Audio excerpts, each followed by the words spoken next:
Ketika malam itu, rumah yang harusnya jadi tempat pulang malah berubah jadi medan perang. Kata-kata yang seharusnya jadi doa, berubah jadi pisau yang saling melukai. Kadang cuma masalah sepele, piring kotor, uang belanja yang kurang atau chat WA yang telat dibalas. Tapi entah kenapa hati keburu panas, mulut keburu nyakitin. Lo ngerasa familiar? Lo sering banget berantem sama pasangan lo? Kalau iya, itu bukan semata-mata karena pasangan lo keras kepala, bukan cuma karena ekonomi lagi sulit, dan bukan juga karena lo berdua nggak cocok. Ada sesuatu yang jauh lebih dalam. Pertengkaran yang terus berulang itu sebenarnya alarm. Alarm dari hati. Frekuensi hati lo lagi rusak. Dan kalau lo berani dengerin alarm itu, lo bakal sadar. Masalahnya bukan cuma di dia, tapi juga di dalam diri lo. Bab 1, energi yang bergetar di dalam rumah tangga. Setiap rumah tangga punya auranya sendiri. Dalam Islam, rumah disebut sebagai sakinah, tempat tenang, teduh, dan damai. Tapi sakinah itu nggak jatuh dari langit begitu aja. Ia lahir dari energi hati penghuninya. Kalau hati lo penuh syukur, rumah lo bakal jadi magnet rezeki. Kalau hati lo penuh cinta, rumah lo bakal jadi tempat teduh walau sederhana. Tapi kalau hati lo penuh curiga, iri, emosi, atau gengsi, rumah itu akan memantulkan energi yang sama. Panas, tegang, berisik, capek. Itulah kenapa pertengkaran kecil bisa meledak jadi perang besar. Karena hatinya udah nggak selaras.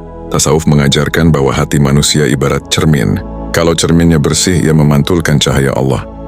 Tapi kalau penuh debu nafsu, ia hanya memantulkan kegelapan. Pertanyaan yang harus kita jujur jawab adalah, apakah kita selama ini membersihkan hati kita, atau malah menumpuk debunya dengan gengsi dan amarah? Bab 2, nafsu yang jadi api dalam cinta. Banyak orang kira mereka berantem karena beda pendapat. Padahal akar pertengkaran itu cuma satu, ego.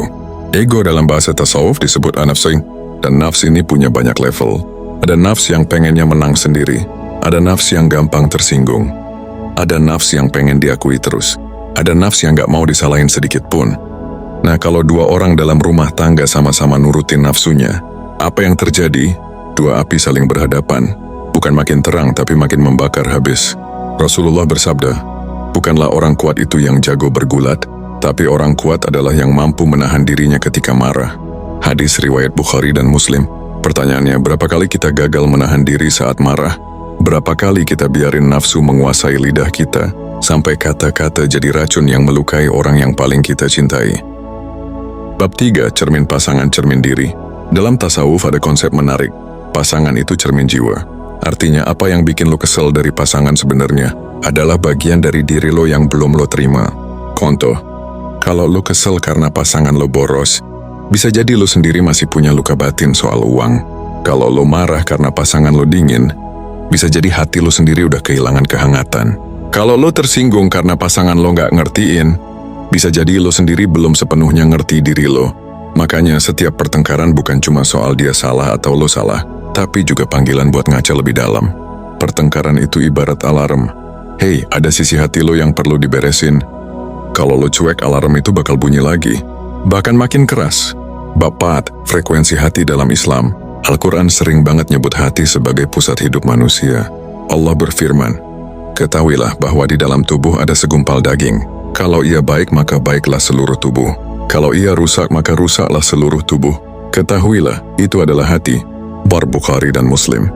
Hati itu ibarat pemancar frekuensi. Kalau hatinya jernih, frekuensinya penuh kasih sayang. Kalau hatinya kotor, frekuensinya bikin orang sekitar ikut panas. Pernah perhatiin gak? Ada orang yang masuk ruangan langsung bikin suasana damai. Tapi ada juga yang masuk, semua orang jadi tegang. Itu bukan soal kata-kata, tapi soal frekuensi hati. Dan di rumah tangga, pasangan adalah penerima frekuensi paling peka. Lo bisa bohong ke orang luar, tapi lo gak bisa bohong ke pasangan lo. Energi hati lo kebaca jelas lewat sikap, tatapan, bahkan diam lo. Bab 5, jalan tasawuf untuk menjernihkan hati. Tasawuf ngajarin cara paling mendasar buat benerin frekuensi hati. Tazkiyatun nafs, membersihkan jiwa. Caranya, 1. Muraqabah, sadar diri di hadapan Allah. Sadar bahwa setiap kata dan sikap kita selalu dilihat Allah. Ini bikin kita lebih hati-hati sebelum marah. 2. Zikir, bukan cuma ucapan di bibir, tapi mengingat Allah sampai hati jadi tenang. Allah janji, ingatlah hanya dengan mengingat Allah hati menjadi tenang. Surat Ar-Ra'd 28. 3. Sabar dan syukur. Sabar bukan berarti diam dipukul keadaan, tapi mampu menahan nafsu agar nggak meledak. Syukur bukan cuman alhamdulillah, tapi rasa cukup yang bikin kita nggak nuntut berlebihan dari pasangan. 4. Muhasabah introspeksi. Berani ngaca, nyari bagian dari diri kita yang ikut bikin masalah makin besar. Bab 6. Cinta yang naik kelas. Cinta sejati itu bukan cuma rasa manis di awal pernikahan. Dalam tasawuf, cinta disebut sebagai mahabbah, ikatan ruhani yang tumbuh bersama. Kalau cinta lo cuma berdiri di atas nafsu, ia bakal cepat habis. Tapi kalau cinta lo berdiri di atas hati yang jernih, ia bakal makin matang. Cinta yang dewasa nggak takut ribut, karena tahu setiap ribut adalah ruang buat tumbuh. Cinta yang dewasa nggak sibuk nyalahin, tapi sibuk nyari jalan bareng. Cinta yang dewasa sadar, pasangan bukan musuh, tapi partner perjalanan menuju Allah. Bab 7. Alam itu harus didengar. Jadi kalau lo sering berantem sama pasangan, jangan buru-buru mikir pernikahan gue gagal atau dia yang salah. Dengerin dulu alarm itu. Mungkin alarm itu bilang, hati lo udah terlalu capek. Mungkin alarm itu bilang, lo udah lama jauh dari Allah. Mungkin alarm itu bilang, lo butuh belajar sabar, bukan minta pasangan berubah. Ingat, rumah tangga bukan tentang siapa yang menang atau kalah, tapi tentang dua hati yang saling menolong agar sama-sama pulang ke Allah dengan selamat. Kalau lo lagi dengerin ini dan ngerasa hati lo berat, mungkin Allah lagi manggil lo. Manggil buat berhenti sebentar, buat ngaca lebih dalam. Jangan biarin alarm itu cuma jadi suara bising. Jadikan ia tanda buat lo perbaiki hati, perbaiki frekuensi. Karena rumah tangga bukan cuma tempat tinggal. Adalah ladang pahala, ladang sabar, dan ladang cinta yang bisa bikin lo lebih dekat sama Allah. Nafas baru ada buat ngingetin lo bahwa setiap luka bisa jadi jalan pulang, setiap pertengkaran bisa jadi pintu kedewasaan, dan setiap hati bisa dijernihkan kembali.